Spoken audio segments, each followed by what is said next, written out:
Sakal Gunarnavasha Vande Guru Sri Charanaravindan.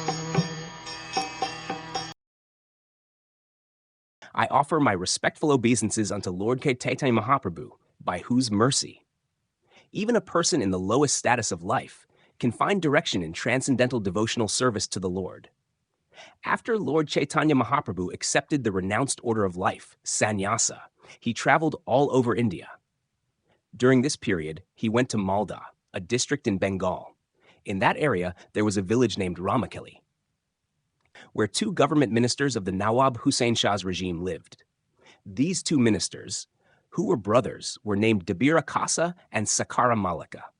Later, they were renamed Rupa Gosvami and Sanatana Gosvami, respectively.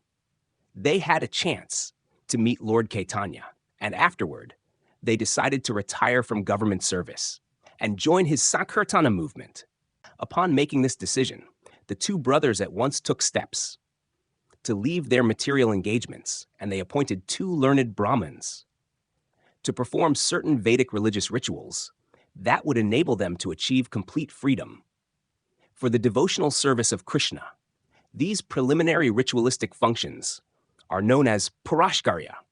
They require that 3 times a day, one worship and offer respects to one's forefathers, offer oblations to a fire, and respectfully offer food to a learned brahmana. 5 items: the time, the worship, the offering of respect, the offering of oblations into the fire, and the offering of food to a brahmana constitute purashkarya. These and other rituals are mentioned in the Hari Bhakti Vilas, an authoritative book of directions for Vaishnavas. After arranging for the performance of these religious rituals, the younger brother, Dabira Kasa, Rupa Gosvami, returned home with an immense amount of money, which he had acquired during his government service. The silver and gold coins he brought back, filled a large boat. After arriving home, he first divided the accumulated wealth in half and distributed 1 part to the Brahmanas and Vaishnavas, thus for the satisfaction of the Supreme Personality of Godhead.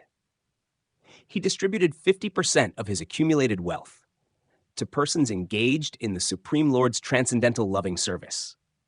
Brahmanas are meant to understand the absolute truth. And once they understand the absolute truth and actually engage in the loving service of the Lord, they are known as Vaishnavas. Both Brahmanas and Vaishnavas are supposed to fully engage in transcendental service, and Rupa Gosvami, considering their important transcendental position, gave them 50% of his wealth. The balance he again divided in half. 1 part he distributed to his relatives and dependent family members, and the other he kept for personal emergencies. Such distribution of personal wealth is very instructive for all who desire to be elevated in spiritual knowledge. Generally, a person bequeaths all his accumulated wealth to his family members and then retires from family activities to make progress in spiritual knowledge. But here we find the behavior of Rupa Gosvami to be exemplary. He gave 50% of his wealth for spiritual purposes. This should serve as an example for everyone. The 25% of his accumulated wealth he kept for personal emergencies was deposited with a Bengali grocer. Since in those days there were no banks, 10,000 coins were deposited for expenditures to be incurred by his elder brother, Sanatana Gosvami. At this time, Rupa Gosvami received information that Lord Caitanya Mahaprabhu was preparing to go to Vrindavan from Jagannatha Puri. Rupa Gosvami sent 2 messengers to get actual information of the Lord's itinerary, and he made his own plans to go to Mathura to meet the Lord. It appears that Rupa Gosvami got permission to join Lord Caitanya, but Sanatana Gosvami did not. Therefore, Sanatana Gosvami entrusted the responsibilities of his government service to his immediate assistants, and he remained at home to study Srimad Bhagavatam. He engaged 10 or 20 learned Brahmanas and began an intensive study of Srimad Bhagavatam in their company. While he was thus engaged, he submitted sick leave reports to his employer, the Nawab, but the ruler was so anxious for Sanatana Gosvami's advice in government matters that one day he suddenly appeared at his house. When the Nawab entered the room where Sanatana Gosvami and the Brahmanas were assembled, out of respect, they all stood up to receive him, and they offered him a place to sit. "You have submitted sick reports," the Nawab told Sanatana Gosvami, "but I sent my physician to see you, and he reported that you have no illness at all. Since I did not know why you were submitting sick reports and not attending to your service, I have personally come to see you. I am much perturbed by your behavior. As you know, I completely depend on you and your responsible work in government. I was free to act in other matters because I was depending on you. But if you do not join me, your past devotion will be spoiled. Now, what is your intention? Please, tell me." On hearing this, Sanatana Gosvami replied that he was unable to work anymore and that it would be very kind of the Nawab to appoint someone else to execute the work that had been entrusted to him. At this, the Nawab became very angry and said, "Your elder brother lives like a hunter, and if you retire from the administration, everything will be finished." It was said that the Nawab used to treat Sanatana Gosvami like a younger brother. Since the Nawab was principally engaged in conquering different parts of the country and also in hunting, he depended largely on Sanatana Gosvami for government administration. Thus, he pleaded with him, "If you retire from government service, how will the administration be run? You are the governor of Gauda." Sanatana Gosvami replied very gravely, "And you punish different kinds of criminals in different ways, so you are at liberty to punish anyone according to his activity." By this reply, Sanatana Gosvami indicated that since the governor was engaged in hunting animals and in killing men to expand his kingdom, let both of them suffer, according to the acts they were performing. The Nawab, being intelligent, understood Sanatana Gosvami's purport. He left the house in an angry mood, and shortly afterward, he went off to conquer Orissa. He ordered the arrest of Sanatana Gosvami and commanded that he be held until the Nawab returned. When Rupa Gosvami learned that the Nawab had arrested his elder brother, Sanatana, Rupa sent Sanatana a message that he could use the 10,000 coins in the care of the Bengali grocer to secure his release from the Nawab's detention. Having sent this message, Rupa departed for Vrindavana with his younger brother, Vallabha, to meet Chaitanya Mahaprabhu. After receiving Rupa Gosvami's message, Sanatana offered 5,000 of the coins to the keeper of the jail in which he was being held in custody. He advised the jailkeeper to gladly accept the 5,000 coins from him and let him go, because by accepting the money, he would not only be materially benefited, but would also be acting very righteously by freeing Sanatana for spiritual purposes. "Of course, I would like to let you go," the jailkeeper replied, "for you have done many services for me and you are in government service, but I'm afraid of the Nawab. When he hears that you are free, I'll have to explain everything to him. How can I accept such a proposal?" Sanatana then invented a story. The jailkeeper might submit to the Nawab to explain how he had escaped, and he raised his offer to 10,000 coins. Anxious to get the money, the jailkeeper agreed to the proposition and let him go. Sanatana then departed to see the Lord. He did not travel on the open road, but went through the jungles until he arrived at a place in Bihar called Pata. There he rested in a hotel, but the hotel keeper was informed by an astrologer employed there that Sanatana Gosvami had some gold coins with him. The hotel keeper, wanting to steal the money, spoke to Sanatana with superficial respect. "Just take your rest tonight, and in the morning I shall arrange for you to get out of this jungle trap."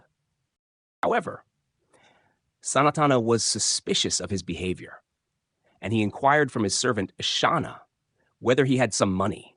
Ashana told him that he had 7 gold coins. Sanatana did not like the idea of the servant carrying such money. He became angry with him and said, "Why do you carry this death knell on the road?" Sanatana at once took the gold coins and offered them to the hotel keeper. He then requested the hotel keeper to help him through the jungle. Sanatana informed him that he was on a special journey for the government and that since he could not travel on the open road, it would be very kind of the hotel keeper to help him through the jungle and over the hills. The hotel keeper replied, I learned that you had 8 coins with you, and I was thinking of destroying you to take them.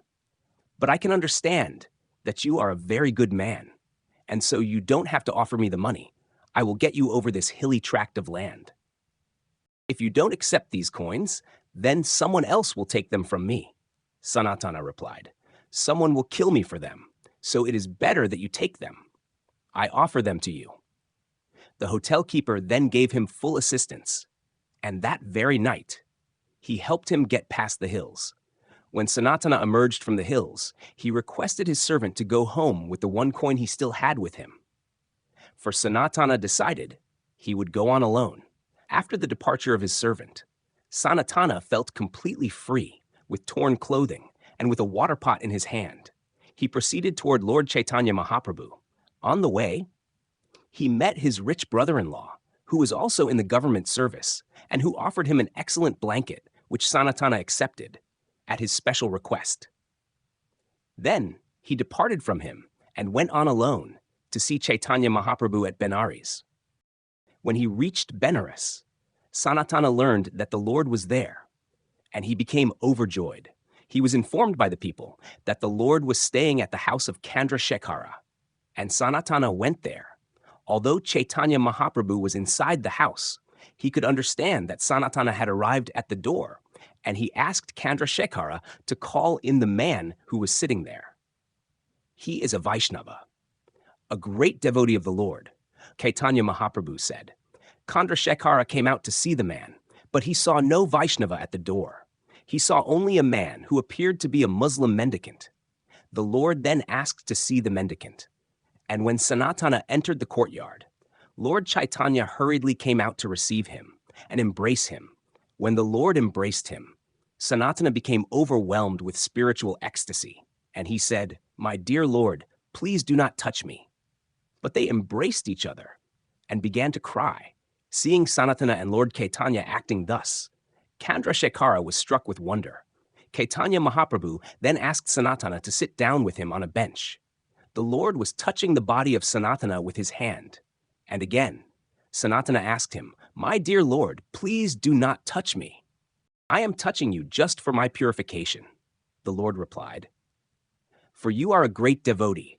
By your devotional service, you can deliver the whole universe and enable everyone to go back to Godhead. The Lord then quoted a nice verse from the Vedic literature, stating that a person who is a devotee of Lord Krishna and is 100% engaged in devotional service is far better than a Brahmana who is versed in all the Vedic literatures. But who does not engage in the devotional service of the Lord?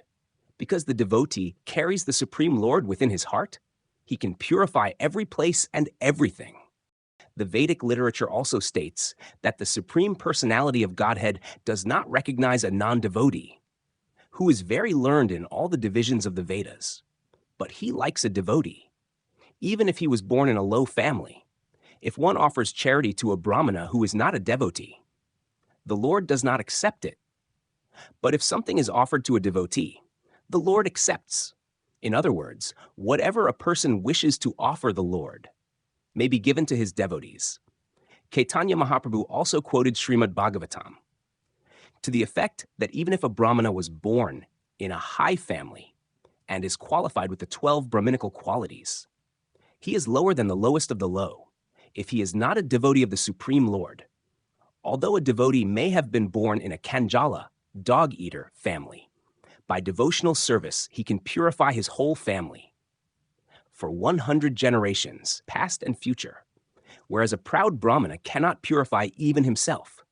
Lord Chaitanya then said to Sanatana, quoting the Hari Bhakti Sudhodaya, O devotee of the Lord, to see you is the perfection of the eyes. To touch your body is the perfection of bodily activities. And to glorify your qualities is the perfection of the tongue. For it is very rare to find a pure devotee like you. Next, the Lord told Sanatana, Krishna is very merciful and is the deliverer of fallen souls. He has saved you from Maharava. Srimad Bhagavatam describes Maharava as a hell meant for persons engaged in killing animals. for it is stated there that butchers and animal eaters go to that hell. I do not know the mercy of Krishna, Sanatana replied, but I can understand that your mercy upon me is causeless. You have delivered me from the entanglement of material life. Then the Lord asked, how did you get free from custody?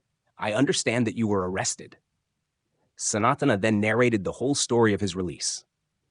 The Lord then informed him, I saw your two brothers and advised them to proceed toward Vrindavana. Lord Chaitanya then introduced Chandrasekhara and Tapana Mishra to Sanatana, and Tapana Mishra pleasantly invited Sanatana to dine with him.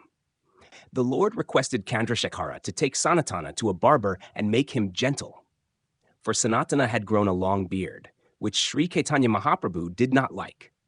He asked Chandrasekhara to provide Sanatana not only with a bath and clean shave, but with a change of clothes as well.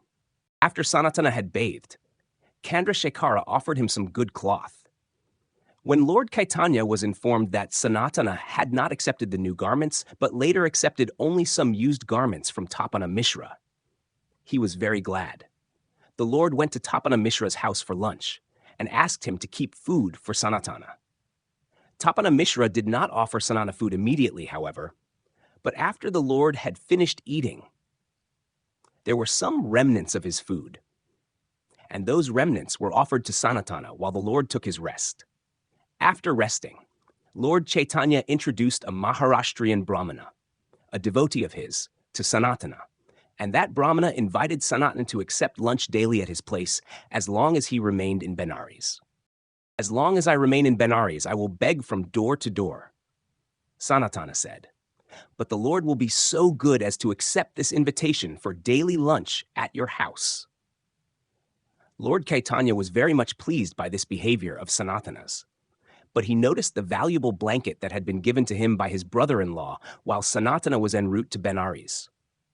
Although Lord Chaitanya did not say anything about the blanket, Sanatana understood that he did not approve of such a valuable garment on his body, and therefore Sanatana decided to get rid of it.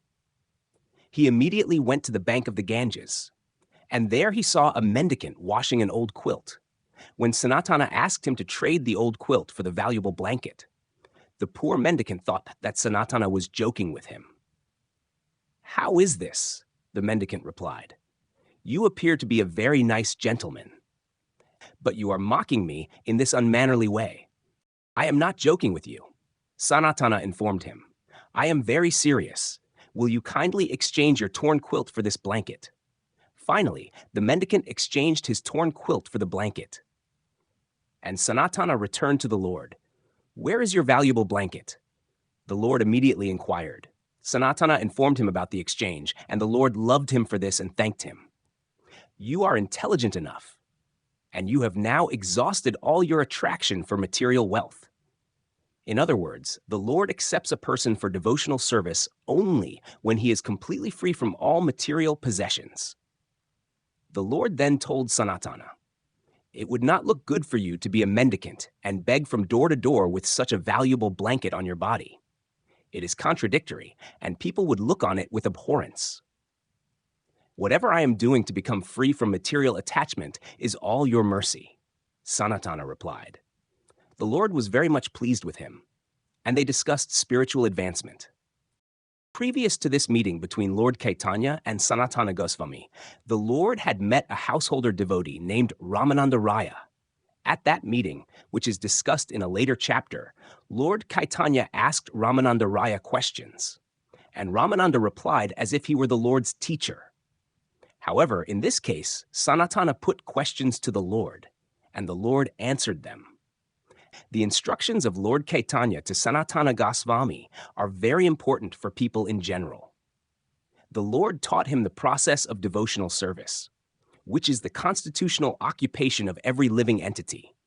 Because this is so, it is every man's duty to advance in spiritual science. Many subjects were thoroughly discussed in the talks between Lord Caitanya and Sanatana Gosvami.